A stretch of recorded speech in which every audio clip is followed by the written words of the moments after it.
was 1521 when Dr. Luther had been presenting at the Diet of Worms. And I, at this time, Katy von Bora, was a nun in the Nimschen Convent. Now, we heard about Dr. Luther, and we had also gotten the message very strongly that he was a heretic, and the Pope said anyone associated with him could be killed. Now, that made him a little bit more interesting. Especially when we began to receive writings, pamphlets, on all of the things he was thinking about and promoting.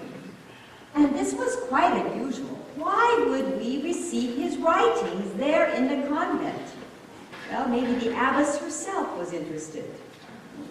But I remember when we began to read these writings, our conscience became uplifted, became motivated by a new message of our purpose in life as women. For in these writings, the Sermon on Good Works, Dr. Luther stated that a good work was one which did your neighbor good. Who were our neighbors?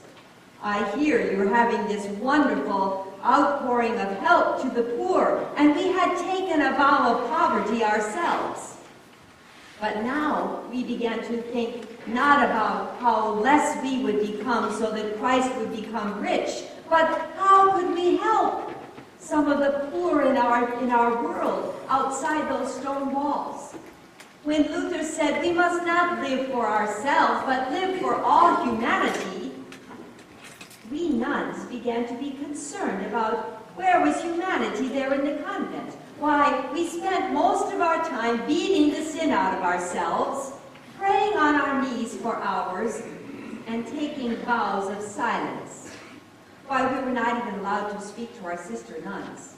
Was this helping anyone out in society? Was this helping the Reformation to expand? I don't think so. But then we began to think that if we could get out of this lifestyle, we might be of service to Dr. Luther in helping him with the Reformation. Well, we couldn't walk out the front door. And our relatives, why, they said, stay with Christ. He is your bridegroom. And don't even consider that there would be a man out there that would want to marry a renegade nun. We became very frustrated because our consciences had now been convicted by a new message of how could we be of help out in this outside world, serving our neighbors. And of course, when Dr. Luther wrote that we would not get any extra credit or reward by remaining unmarried, oh, we began to be very restless. We had thoughts of husbands and children at our feet, and all those natural suppressed longings began to emerge. We began to consider maybe this was our purpose, to be married, to have children, to be a part of society in that way. Could this not be God's plan for us? We began to sing songs. God grant him a disastrous year who forces me to be a nun. And we knew now we had no choice except to try to get out of this lifestyle. Now, we got word to Dr. Luther that if he were able to help us, that we would be at his service. And he got word back that indeed, be on the lookout, and silently, secretly, he got word back to us that somehow we would get out of this convent. Now, this was 1523, 2 years later, that finally we had a plan for our escape. It was the night before Easter Sunday morning. The 10 o'clock bells rang, and all the other nuns went and sang their Latin songs. But we scurried up to my room, 9 of us, preparing for our escape. The means of grace was a rope, which hung out of my window down the stone wall, and all 9 of us, even in these long gowns, crawled down this rope and then stood waiting at the wall to see what would happen. Pretty soon we saw a wagon approaching the convent. It was Leonard Paul. He was bringing goods for Easter Sunday morning.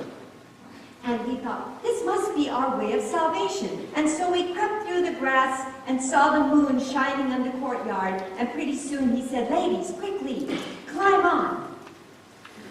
We got to that wagon, and the stench and smell of fish just about drove us back up the wall.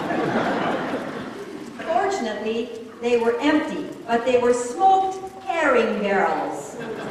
He said, if you can, get into one of these barrels. I looked at the barrels, I looked at my sister Nun's hips, and I said, it would be easier for a camel to go through the eye of the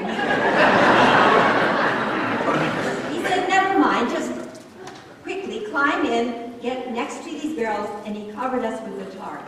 And there we remained all night long, over bumpy roads, as we came out of Duke George's territory into Duke Frederick's territory.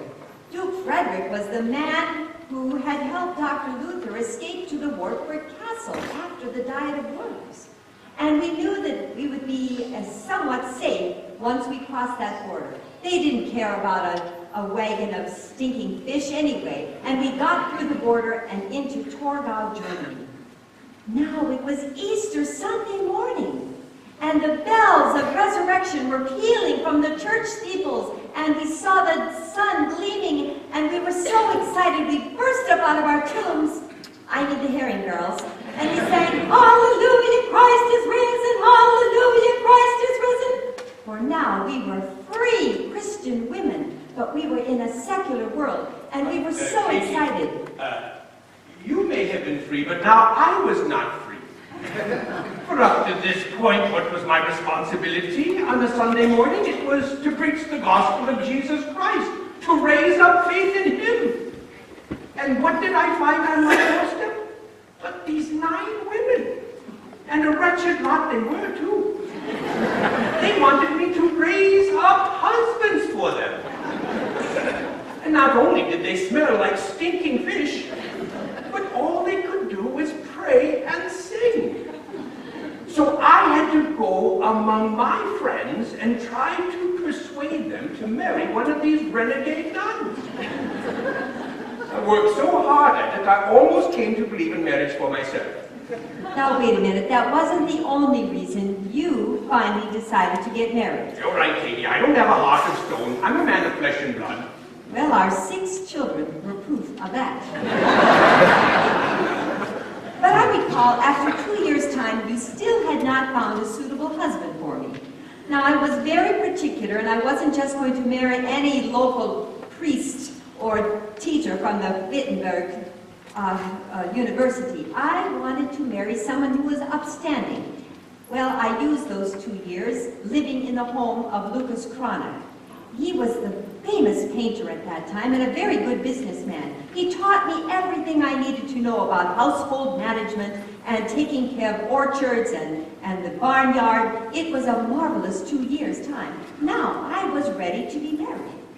Well, they found one man, Herr Glotz. I did not prefer him. I said I'd rather live in a herring barrel than with him.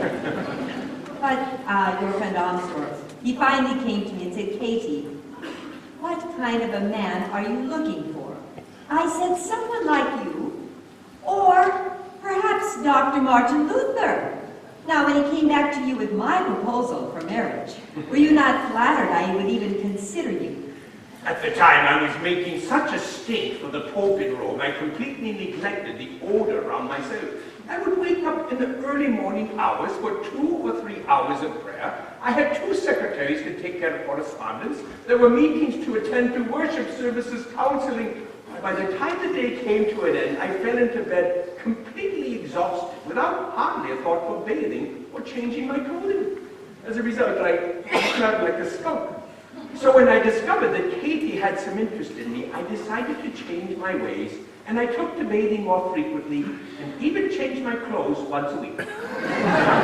Thank God. But I would have married you, Katy, if for no other reason than simply for the joy of spiting the Pope and the devil. Well, in spite of all those reasons, I am so thankful for the joy that we had.